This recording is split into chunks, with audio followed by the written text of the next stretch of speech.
Esta que acabamos de ver es claramente una afirmación que asusta y asusta mucho. Por eso hemos invitado al geólogo, profesor de la Universidad Nacional, Germán Vargas, para entender un poco más acerca de lo que dice esta investigación de la universidad.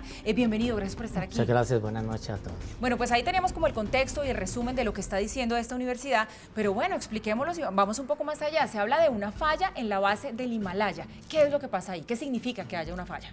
Bueno, hay que entender un poquito el origen o la génesis de los Himalayas, en que fue producto, la montaña de los Himalayas fue producto del choque de la India con Eurasia hace aproximadamente 65 millones de años. Ese choque produjo un empuje de la masa de rocas que habían en la zona costera y las elevó casi a 8.000 o más metros de altura. Esa incidencia de la placa oceánica que va sumergiéndose sobre la placa de Eurasia es un esfuerzo de dos materiales rígidos, uno más denso que otro, que es la oceánica sobre la continental de Eurasia, ejercen una presión constantemente. Esa presión, cuando se libera la roca, sí, libera energía. Pero esa presión es lo que a uno le conoce, o se conoce como falla, ¿es eso? No.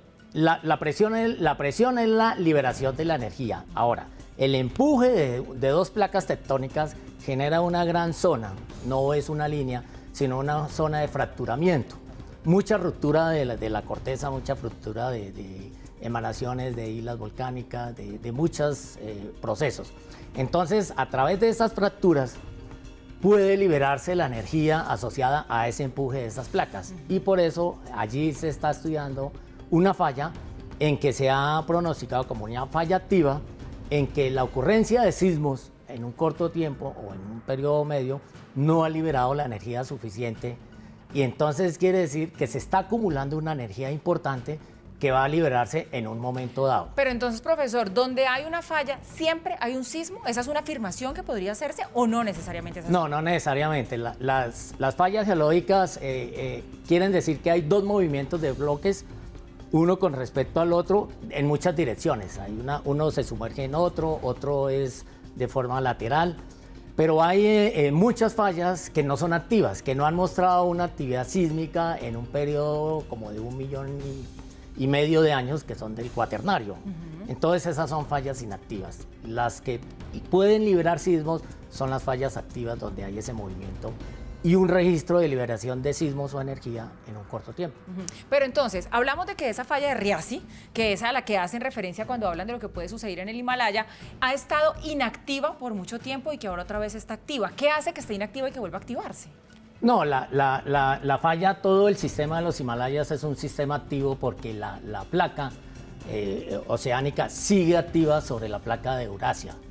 Quiere decir, pero en ese sistema hay muchas fracturas, hay muchas fallas en que específicamente esta falla no ha tenido una actividad en un periodo de tiempo considerable. Entonces ellos consideran... Entonces, cuando hay tanta acumulación, es cuando el tema se vuelve peligroso. Claro, cuando ellos dicen esta falla está activa porque ha tenido un registro geológico y en el tiempo reciente que ha generado terremotos, pero no ha liberado continuamente terremotos. Un ejemplo más en Colombia, en la Mesa de los Santos, es una zona activa de fallas, en que libera, todos los días hay terremotos no registrados, sismos no registrados, sino en los sismógrafos. Él va liberando y liberando la energía. Quiere decir que ese movimiento de esas placas está liberando la energía. Cuando se traban esas placas y no hay esa liberación de energía, el movimiento cuando se liberan es mucho más fuerte y el desplazamiento y la ruptura es mucho más grande y la liberación de energía se traduce más grande. Hay una parte importante que yo quiero decirte y es el efecto de los terremotos sobre las personas. Cuando existe una falla que subduce o se sumerge bajo el continente, la presencia de esa liberación de energía en una profundidad no mayor a 40 kilómetros es lo que llamamos los sismos o los terremotos superficiales. Son los que ejercen un mayor daño sobre la superficie, sobre las ciudades y eso. Cuando ocurren a mayor de 40 kilómetros en el manto, claro, tienen mucho menos incidencia. El terremoto de Ecuador, por ejemplo, ocurrió a 20 kilómetros de profundidad en la corteza. El del Nepal ocurrió a 10 kilómetros y fue de 7.8. Entonces, a medida que es más superficial, la vibración y la aceleración de la superficie es mucho mayor. Pero entonces, ¿cómo pueden predecir o en qué se basan para decir la magnitud que podría llegar a tener este del Himalaya, que ya dicen que sería de 8 grados? Sí, hay en los estudios de amenaza sísmica hay muchos indicadores que determinan cuál puede ser la magnitud probable de ese sistema sismogénico, ese sistema de fallas. Uno, la sismicidad histórica. Quiere decir que ahí registra unos sismos con una magnitud y una profundidad determinada. Eso hay un indicador. El otro es la concentración de sismos que se llaman nudos sísmicos o zonas que son de muy alta actividad sísmica. El otro argumento son los registros geológicos que quedan cuando ocurre un terremoto. En el caso entre las zonas marinas y costeras o continentales, cuando ocurren en las zonas marinas se ejercen los tsunamis, como el que ocurrió en el 79 en Tumaco, de 7.8.